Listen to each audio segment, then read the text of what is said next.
In today's tech video, I'm going to show you how to fix the most common problems with Amazon on your Hitachi Smart TV.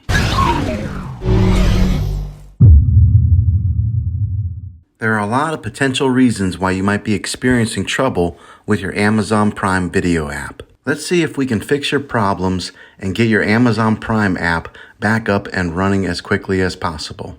The first one is the easiest one to try, and that's to unplug your TV from the wall outlet and wait 60 seconds. Now don't be impatient here, wait the whole 60 seconds, then plug it back in.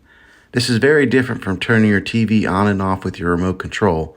This is what we call a hard reset of your TV, so make sure you do this method. If that doesn't work, then find your router that is giving you Wi-Fi and unplug the power to that for 60 seconds.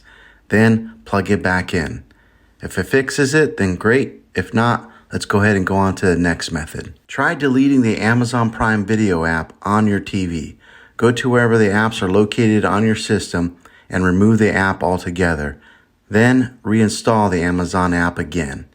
After you reinstall it, you might have to log back in with all of your credentials, but hopefully this will work. If that doesn't work, then I recommend buying an affordable Roku stick, Fire TV stick, or an Apple TV 4K and plug that into your TV and use that as your main streaming player. You'll be able to access the Amazon Prime Video app with any of these devices. I'll put links in the description down below of where you can get one. Well, hopefully this video was helpful for you. If it was, go ahead and click a thumbs up on it.